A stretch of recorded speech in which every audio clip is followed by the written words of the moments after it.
Bonjour, je m'appelle Bio. James Bio. Agent biologique, mais aussi agent secret.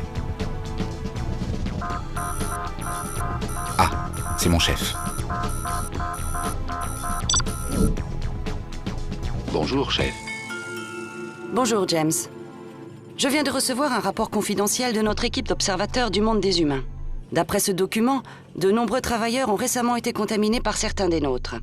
J'ai donc une mission de la plus haute importance à vous confier.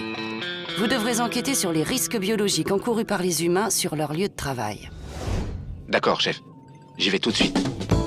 James, attendez. Avant de partir sur le terrain, faites-moi le point sur nos relations avec les humains. Donnez-moi une minute, le temps de préparer quelques schémas. Ok, à tout de suite.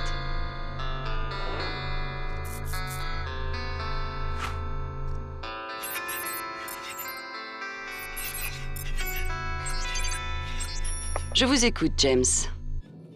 Tout d'abord, il faut savoir que nous, les agents biologiques, sommes microscopiques, donc invisibles aux yeux des humains. C'est pour ça qu'ils ne sont pas toujours conscients de notre présence.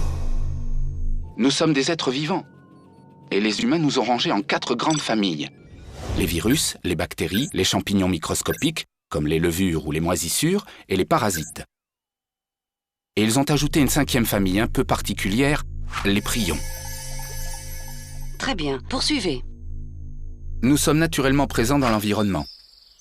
Dans l'air, le sol, l'eau, et dans tous les êtres vivants, les plantes, les animaux et même les humains. Nous sommes vraiment partout. Et nous pouvons être très utiles pour les humains. Ils nous utilisent pour la transformation de produits alimentaires, comme insecticides, pour la dépollution, ou pour fabriquer des vaccins et des antibiotiques. Et voilà. Mais James, vous savez bien que parmi nous, certains peuvent provoquer des maladies chez les humains. Oui, les agents pathogènes. J'ai déjà eu affaire à eux. C'est vrai qu'ils peuvent provoquer des infections, mais ils peuvent aussi entraîner des allergies, et parfois un cancer, même bien des années après. Et les humains ont du mal à faire le tri. Pour eux, nous sommes invisibles. Du coup, de très nombreux travailleurs sont exposés, et en plus, ils n'en sont pas conscients. Il faut les avertir. Pas seulement les avertir, il faut les informer pour qu'ils puissent se protéger. À vos ordres, chef. Votre première mission, si vous l'acceptez, consistera à découvrir comment certains agents biologiques se transmettent aux humains. Ok, chef. Vous avez 24 heures. Bonne chance.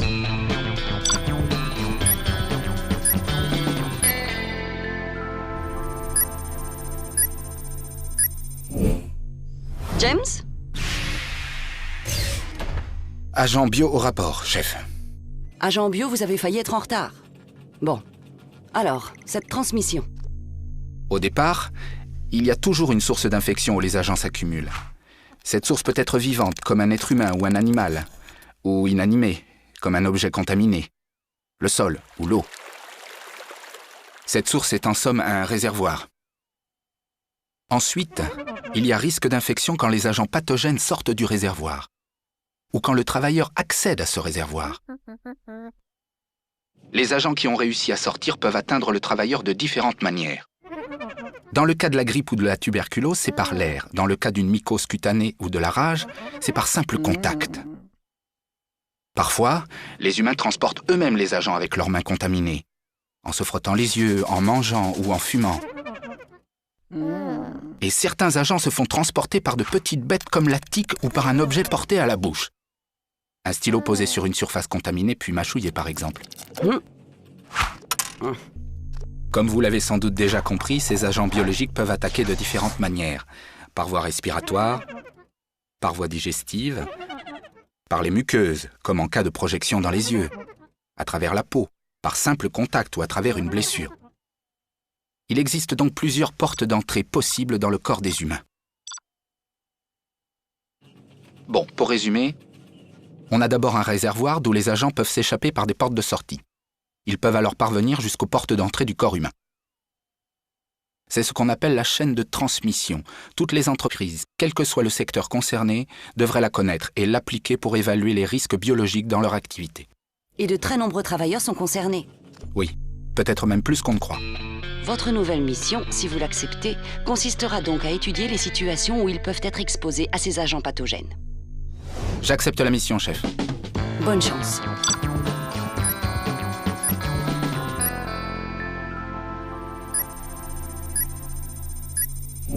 James? James? Désolé pour le retard. Mais j'ai été surpris par le nombre de situations où les humains peuvent être exposés aux risques biologiques. Bien, bien. Je vous écoute. D'un côté, des humains utilisent volontairement des agents biologiques, comme dans certains laboratoires de recherche ou dans les biotechnologies, où leur utilisation est délibérée. Les risques sont alors clairement identifiés et les mesures de protection prises en conséquence.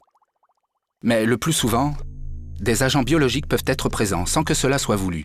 Il y a alors une exposition potentielle. Dans le secteur de la santé, les risques sont bien connus, mais beaucoup d'autres secteurs sont concernés. L'agriculture, les travaux au contact des animaux ou des produits d'origine animale, comme dans les abattoirs ou les entreprises d'équarrissage. Les travaux dans l'agroalimentaire, comme la fabrication de fromage, de saucissons, de vin et plus généralement tout travail en cave. Il y a aussi les secteurs de la climatisation, du traitement des déchets, les travaux dans les réseaux d'eau usée, les industries du textile, du papier, du bois, les services funéraires, tous les travaux de nettoyage. Très bien, James. Je vois que les risques biologiques sont présents un peu partout. Et même là où on s'y attend le moins. J'ai vu des plombiers, des électriciens, toutes sortes d'intervenants entrer dans des entreprises à risque biologique. Ils étaient exposés aux mêmes risques que les salariés de l'entreprise. En plus, j'ai même observé que certains travailleurs peuvent répandre les agents biologiques à l'extérieur, et même en ramener chez eux et les transmettre à leur famille. Les agents biologiques peuvent aussi se disperser à l'intérieur des entreprises. Par exemple, quand quelqu'un garde ses gants après un contact avec un objet contaminé. Merci, James. Je comprends l'étendue du problème. Il est donc urgent que je vous confie votre dernière mission, trouver comment prévenir les risques de contamination. J'accepte. Et je reviens dans 24 heures. Bonne chance.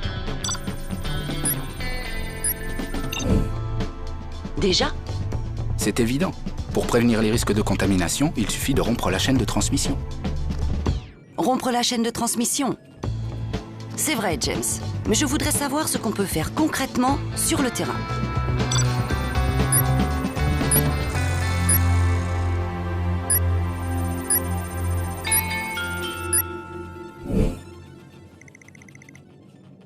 Pile à l'heure. Qu'est-ce que vous faites là ? J'avais peur d'être en retard et comme votre bureau était sur mon chemin... Je vous écoute. Tout découle du bon sens, de la logique. Pour prévenir les risques, il faut avant tout les évaluer. Et s'il y a risque d'exposition à des agents biologiques, il faut prendre des mesures de prévention. Comme par exemple en vaccinant les salariés. D'accord pour la vaccination, quand le vaccin existe. Mais seulement en complément d'autres mesures qui restent indispensables. Être vacciné contre un ou plusieurs agents biologiques n'autorise pas à travailler n'importe comment. Le principe de prévention des risques biologiques est très simple. La chaîne de transmission doit être rompue, le plus en amont possible, à un ou plusieurs niveaux.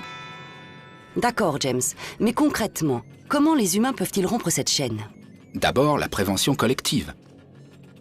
Voilà ce qui se fait sur le terrain. En priorité, agir sur l'origine des risques, le réservoir, dépister, nettoyer, désinfecter. Deuxièmement, limiter l'accès des travailleurs au réservoir ou la sortie des agents. En bref, fermer les portes de sortie.